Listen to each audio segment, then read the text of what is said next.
So let's get this started. Don't want to bore you with details. My name is Daniel. I'm working at Mercedes-Benz. Joined the company in 2017, and nowadays I'm part of the Virtual Reality Center and XR Solutions, where I'm the product owner of various XR tools, be it software or hardware, also leading the project of our end-to-end XR integration into our Mercedes-Benz development pipeline. Further, I'm also leading our research lab, the so-called holodeck at Arena 2036. Talk about this a little bit later. And I'm being joined here today by Stein, as just been mentioned, who's, in my opinion, an extremely well-versed guy in terms of computer graphics, cloud collaboration topics. He's been doing this together with our OEMs for well over 10 years. And he's extremely knowledgeable about these topics. In comparison to him, I'm just a guy that takes the Matrix movies a tiny bit too serious. We'll come back to this later. First, I want to give you a little insight into the current state of virtual reality, augmented reality, mixed reality. Let's not get into the definition of all of these things. At Mercedes-Benz, we started establishing this 25 years ago, more than 25 years ago, already in 1998. And since then, these have been pillar stones in our car development process. So it's not something we do for research, but really something that we do in our day-to-day business to develop our cars, to shorten our time to market, to raise the maturity of the prototype cars we create. At the end of the day, also save money for us, the company. It's something we started with power walls or cave system, something that nowadays is considered a little bit old school, but still absolutely necessary because these infrastructures have extremely high value for participants like you, where we can showcase stuff in immersive 3D on a power wall or in a cave without the need of wearing actual HMDs. But of course, we also established so-called holodecks, dedicated VR rooms that we distribute throughout all of our plants, all of our facilities of Mercedes-Benz all over the world, where our engineering can work with their data in VR or MR, whatever you want to call it. What are we doing here? This is a rough estimation of our time to market timeline. So depending on the car line, this is a timeline of roughly 3, 4, 5 years. It's getting shorter each and every day throughout our input through the solutions that we offer. And I just want to showcase here that we are well distributed all over this timeline with VR and AR solutions. In the beginning, I tried to cluster this a little bit into visualization topics. So when we have the first design data of the car, the first ideas, we do so-called high-end visualization on a power wall for the exterior of a car or in a cave for the interior of a car to make very fast and early decisions how the car will look like at the end of the line, at the start of production. And this is like looking into the future a little bit because our management needs to decide, will the car line later down the road fit into the Mercedes-Benz product landscape? Will it fit the Mercedes-Benz luxury spirit? Or should we adapt a little bit according to the society ideas that might be changing as well? This is purely visualization on an extremely high realistic level, where we really try to figure out what will be the impact of the car as a product. Then we start actually developing the car. So-called CAD data is created. Our engineerings are figuring out how all the components have to behave with each other. This is where VR validation comes into place. So we really interact with our digital data. Good example is the buildability validation. Do all the components actually fit together? It's easy to simulate to see if all the things do have enough space for each other, but at some point during the ramp-up phase, there needs to be a worker on the shop floor putting these pieces together with his physical hands and maybe even also some tools in his hands in an ergonomic position. And this is something that's easily being forgotten in the simulation software, where we try to provide a solution to basically build the car together under the VR headset. And we can promise if you are not able to do it there, it will definitely not work later down the road.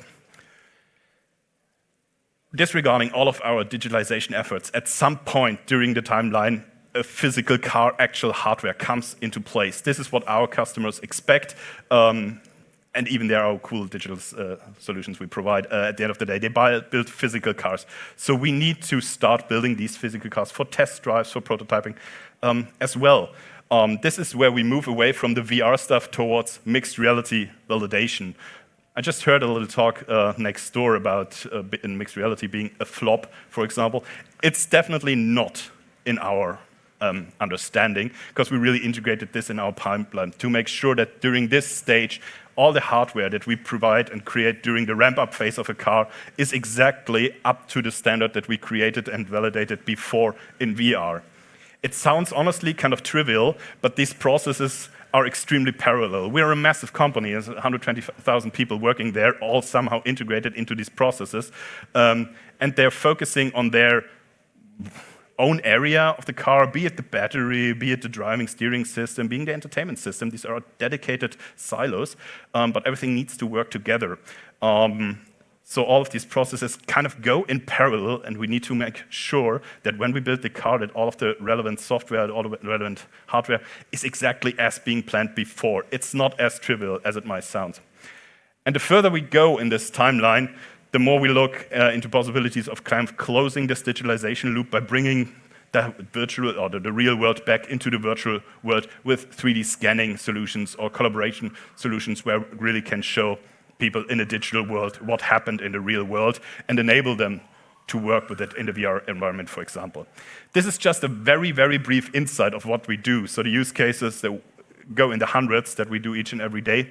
But we strive to do more. You experience this here. There's more hardware coming out. There's new wonderful software solutions coming out. And we need to engage with this and figure out, okay, what's a good solution to place in the Mercedes-Benz world.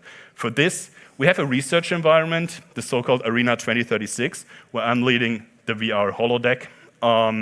If you get the chance, be in southern Germany, Stuttgart area, you can always come by and join me there, have a look at what we actually do in terms of research at Mercedes-Benz, just as a little side note.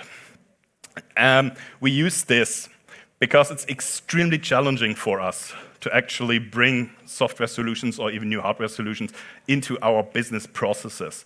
This is due to security regulations, to personal data regulations, so many processes that we need to go through. And at the end of the day, the biggest challenge that I want to address here is our data.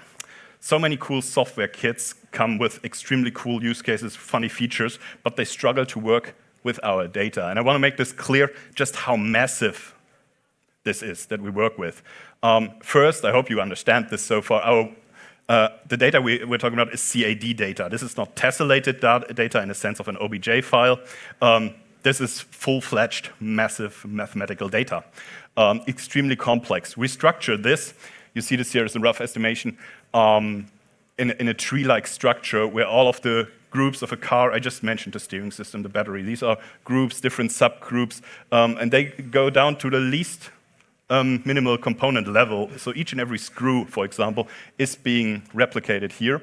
So this tree depth has a level of up to 15 that it goes down, and there we have, depending on the car line, 50,000 to 100,000 parts, actual 3D data components that are somehow replicated in the structure tree, plus all the variances, left steering, right steering car. This has an effect whether all the other different components are more on the left side or the right side. Then there's different options we provide in form of packages to our customers. There's metadata, who's responsible of the part, which kind of version are we currently looking at. Then there's extra simulation data like kinematics, PMIs, so-called product manufacturing information. For example, how big does this drill hole need to be? Plus, minus, different variations. Further manufacturing data, what kind of robot is involved of building these components together, and so much more. And all of this comes together, let's be honest, in a single file that we need to sort through and figure out what's the correct representation that I want to look at in VR. This is extremely challenging to work with these kind of data loads, but yeah, you kind of see this here. We have some kind of success stories. One of them being Threedy. Christian Stein joined me here today, and he will introduce you a little more about his solutions. Yeah, thank you so much, Daniel. Great that we can finally talk a little bit about what we've built over the last years. Let me quickly first introduce our company. We love to call ourselves spatial computing pioneers. We are actually only 5 years old, but we are a spin-off from Fraunhofer Institute for Applied Computer Graphics Research. We have a history of 25 years, 5 different visualization platforms that have been built, and the latest incarnation, Instant 3D Hub, is our product today. We currently have about 50 employees and are backed by several venture capitalists. We have a strong footprint in the German automotive, but kind of every customer who's building really complex physical data or creates physical virtual data to build physical products is a good customer for us.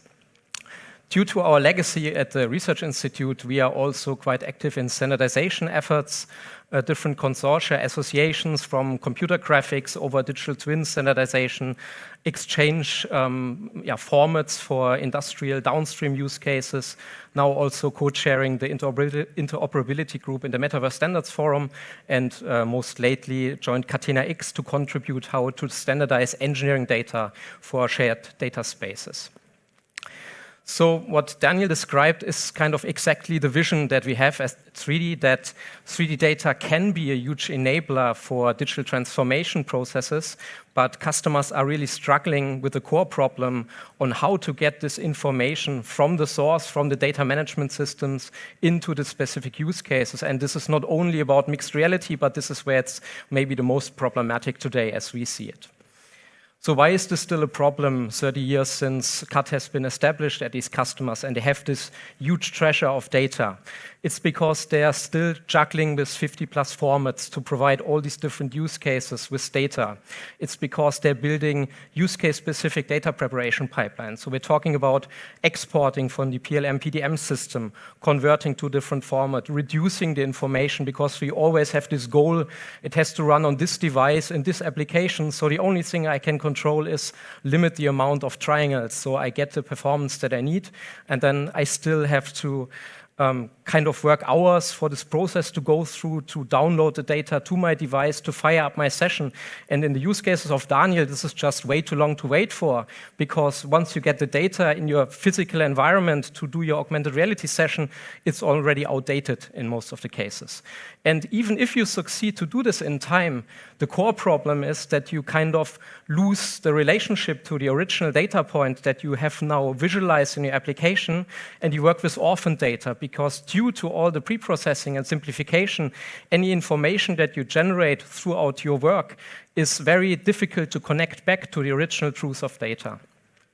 And this is just for one use case. But now if you consider this on an enterprise level, it's not only this source of truth or source of change, different perspectives that you're actually losing, but the problem piles up. If you look at the whole company, at Mercedes, we're working not only with the engineering, but with use cases to the after sales. So the friction that's generated if you are not able to talk about the same truth of data throughout your company is a very difficult problem, because information cannot easily be shared between departments anymore. And finally, if you look at this globally, and data changes continuously, so you generate more and more redundant information that's just not of value anymore. You have these huge amounts of wasted resources, the technology that's built up, the teams that are maintaining this technology, to at the end don't really get a lot of value out of it. This is what we're trying to solve with our products, and as mentioned on top, it's really about virtualizing data, so making it available to everyone. It's just a link away, and also trying to virtualize compute, so not being dependent on the capacity or the capabilities of the end user device anymore to decide what kind of algorithms you want to run on your data. And it's not a rip and replace, but we're actually like an add-on umbrella that we put on top of the data management systems that the customers have, and then harmonize the access to the data inside those systems across the formats the data is stored in, and especially the distribution, because there's often interlinkage between information between these systems, and only by preserving the full data quality, we can allow this connectivity and traceability to happen on an enterprise level. It's about democratization, so that for every employee in the company, a data set is just one link away, and for developers and users, it's very easy to develop new use cases for new applications that serve a certain process or a certain mixed reality use case, as Daniel will describe later on. And finally, the idea of the platform is that it's very efficient and scalable. So the idea is that we can reduce the needs for getting the latest devices just because you want to use a certain feature, that you need to get even stronger devices all the time because your data is growing. Because what Daniel described is, let's say, the current version of data complexity, but we are probably talking about, I don't know, 50% increase year over year, it feels. So the problem is never really solved, but it's always about, for the next iteration, the even larger data sets to make sure that they're still working. How does this all work? Under the hood, looking a little bit, the idea is that we have a standardized way on how to connect to different data backends, how to understand for a given user, for a given URL or URN pointing to the data, what's the entity, how can we make sure that the user is actually allowed to see it.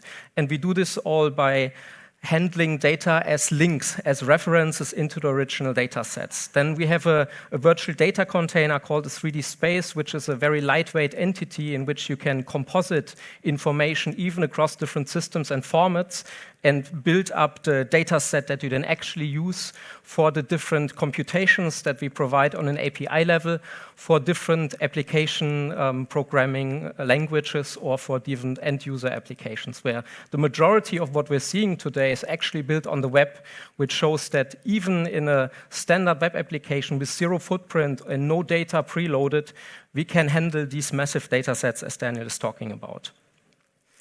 Finally, it's very important for customers like him that even in this idea of a shared session where multiple users with different devices collaborate on data, we can make sure that everyone is only allowed to see the data as he's actually cleared for. So imagine supplier collaboration setups where within the shared space, different contributors see different subsets of information, but are still able to share and collaborate directly on it.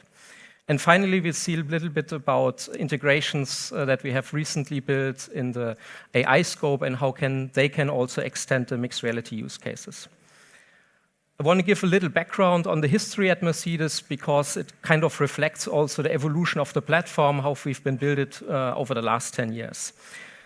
Initially in 2016, when we got Productive as a first visualization solution, it was really about this large-scale visualization, fast rendering, digital mockup operations on a web stack directly connected to the PDM system. So getting away from PowerPoints to share images with redlining, but instead virtualize the workflows completely, do it all in a web environment, and rely on the features that we provide under the hood to not have any file transfer, any sending around of information anymore. In 2018, we already started to extend this for mixed reality with the first AR cloud solution where we integrated model-based tracking as a service and doubled down on the ideas of building on open standards and at the same time developing the platform stronger towards extensibility and customization because Mercedes was really starting to build different use cases on top of the platform without us being in the loop for each and every of those. In 21, then, we started what we're talking today, the XR Mesh platform that kind of directly fed into the product strategy that for us already at that time was around establishing these 3D spaces and putting collaboration and sharing of information really in the center of the platform. Daniel will maybe talk about the approach with micro apps to really build different sets of functionalities to combine them very easily and then create specific applications for the different end users that he's providing software for. And then finally, over the last years now, we have dived into this topic of supplier collaboration. So how can our platform enable shared data spaces where not only the people inside Mercedes, but also their suppliers can directly collaborate on data without the need of sending IP information across company borders. And this is also resulting now in the first standardization of engineering data in Catena-X that we successfully published months ago. And yeah, what we're up next, we'll talk in a minute. Sounds too good to be true, right? No, it's actually working. It's something that we really build up using the Instant 3D Hub as a foundation all across our use cases. And on top of it, we created some kind of front-end application. But under the hood, it's all the same ecosystem. It's all the same landscape.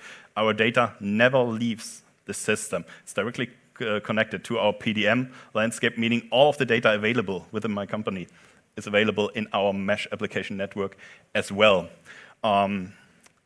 And instead of using the Instant 3D Hub out of the box, we customize our solutions according to our needs. It's extremely important to stress that there's actual engineering people using our software solutions. They have their own understanding of their processes. They even have their own wording, their own iconic symbolisms that they're talking about, and this needs to be reflected on some level on the front-end application. No one needs yet another tool with 1,000 buttons and submenus and everything included. It needs to be as simple for the end user as possible. And for this, we customized a VR solution that's being used in the beginning of the process and a mobile tablet AR solution. Why are we using a tablet? Because the technology adaptation of a tablet AR stuff is there yet. I can give this to my grandparents, for example. They know how to use a tablet from doing the smartphone each and every day. In comparison, AR HMDs are not something that are easily understandable for all the other people, and they also come with some other downsides that we did not properly solve yet for our day-to-day use cases, so we stuck with a tablet. Now the cool thing is, I explained this before on a little use case landscape I showed, we can start in a very early process to really explore our 3D data, do annotations, do collaborative sessions with it, and whatever we do here goes through the whole process and is available in AR in the same minute without the need to export data, without saving any additional files. Everything lives in this XR landscape. And especially this middle part here is where it's really getting important because these things, as I mentioned before, go in parallel. While the ramp-up phase is already going on, the first prototype cars are being built, the engineers try to improve this even more in their CAD working space, and this goes hand in hand where none of the data leaves our ecosystem, nothing needs to be converted. We can make sure that everything is as close to our PLM solutions in the company as possible. Now, if we look at the actual applications, they're not so feature-rich. We try to focus on the 80–85% of what our engineering colleagues really need in their VR use cases, for example, like drawing some additional features, adding simple tiny parts like clips or bolts to really improve the discussions that are happening. All of this is the main focus, again, on the actual data that they need to discuss on demand, whenever they need it, wherever they are, which is the extreme unique selling point of our solution. Since this is web-based, it's working on each and every device, so we can start our sessions on each and every browser with a click of a button. It will be streamed to a VR headset, and you're good to go. Integration-wise, this is the Champions League. And everything we do here, we can then transform to our... Is this not... Oh, sorry. Is this not working anymore? I think this one is a lot further already. Yeah, I think so too. Can we get some support here? No? Did I turn it off? Oh.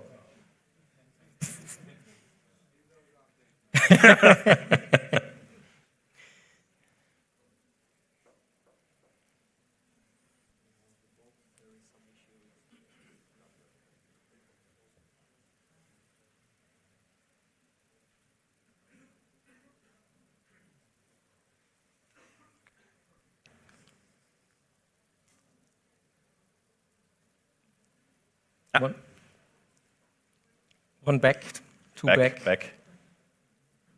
Perfect. Here we are. But it's still not working. That doesn't matter. Going on to our AR solution, you can see here that we try to bring this virtual data into the real world using so-called object tracking, which is extremely efficient since it's working on the actual data that we have in CAD. So it's most of the time picture perfect to what we see in the real world. And there we established some kind of automation issues, for example, to look at bolts or welding points, for example, to really automatically recognize are the things according to what's been planned in the virtual world, or are there any differences? This all happens automatically. We can easily write this back into our documentation systems. I mentioned 3D scans before, so if there's some discrepancies, for example, here in the wiring harness, we can just make a 3D scan out of it, put it back for our engineers to explore in the virtual world and really understand what needs to be shifted, what needs to be exchanged in the next data iteration. But we always strive to be faster, better, especially when we're talking about web-based solution. It's still not efficient enough and always needs to be better. We need to put bigger data sets in there. Christian mentions it. It's a chicken and egg problem. Whenever we are able to work with 100% of the data we have available, the data will instantly grow another 50% in size because this is just how greedy we are. Then we're looking into some extensions. I mentioned that we're doing the AR and MR stuff on a mobile tablet. Of course, we're looking into live projections, for example, using a laser projector to get the handheld device out of the way and really integrate this further into the static shop floor processes. Looking at the further 3D scanning integration. So last year we piloted a very promising photogrammetry approach to really bring this to another level. And of course, try to elaborate even further collaboration solutions. Nowadays, we're able to collaborate in the VR space or in the AR space, respectively. But since we're a global company, we are having users all over the world that would like to join these sessions as well, without the need of putting on VR headsets for themselves. So we try to see how we can include them. And of course, we see how we can bring AI solutions into our landscape, and how this might look. Christian will show you. Thanks. Yeah, we have a little sneak peek prepared for topics that are upcoming. On the top left, you see this laser integration where we can control remotely the projection, so the worker can define without going to the setup what projection he currently needs. On the top right, we see this idea, physical to virtual, using augmented reality to directly in place do small-scale scanning, feed them back to the 3D space. So it's not so much about large-scale scanning installations anymore, but you can really directly, in the AR case, feed information back and close the documentation loop there. And then two more advanced topics. As Daniel already mentioned, there's this also constant optimization of building small applications with just the required functions so that people can do their processes very efficiently. And this is what we strongly believe also at Threedy, that over time, it's not going to be about this jack of all trades applications anymore, where I need to dive through 15 menus to find the function that I need. But instead, like you see in the video here with the API abstraction that we provide for data and compute and integrating a widget-based UI layout system, we can really generate user interfaces on the fly, building on the capabilities that the current models trained for building HTML and JavaScript-based small interface code, and inject this directly into the application. So when you don't have the functionality on an UI level available that you just want to need, you can just generate it. And the second topic, which I'm going to show in a video, is how in the future the need for an UI might obviously completely go away, and there should be sound. If not, I'm going to talk you through the video. Hi, what is my latest ticket? Your latest ticket is ticket 12345, and it includes details about bolts that need to be checked. Create a 3D space and connect my client. I've created a 3D space with your model loaded and connected your client to it. Activate model tracking. Model tracking has been activated. Would you like to proceed with aligning the virtual model with the physical model? Let's begin the bolt comparison. I've activated XR comparison for bolt 1 and guided you to its position.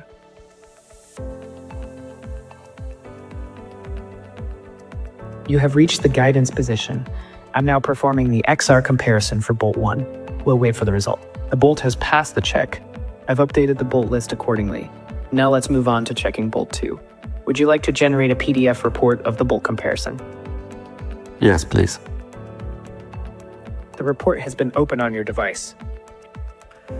And what this video shows is then again how only by providing this connectivity of not having explicit processes to bring your data into the applications, you can then really harness this connectivity across different systems, getting information from your ticket system from one system, the 3D data from the PDM, PLM system, the bolt information from a third system, bringing this all together dynamically and enabling an agent to really guide the user through workflow. And this is not only for XR, but actually for a lot of engineering use cases where this can help also to catch up people on the work that a colleague did, for example.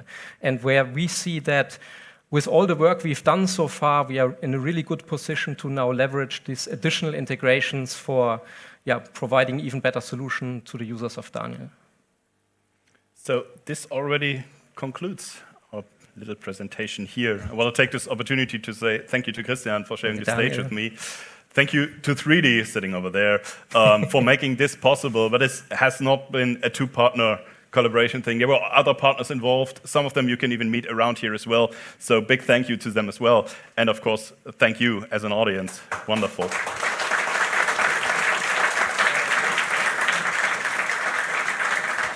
I don't know if we have time for questions. I don't see the time. I'm afraid not. But can they find you at the party? Well, they can meet us at the booth. They can find us at the party. Wonderful. So whenever you see me or Christian, always glad to meet you. Another round of applause for the last talk. Thank you. Thanks. Thank you so much.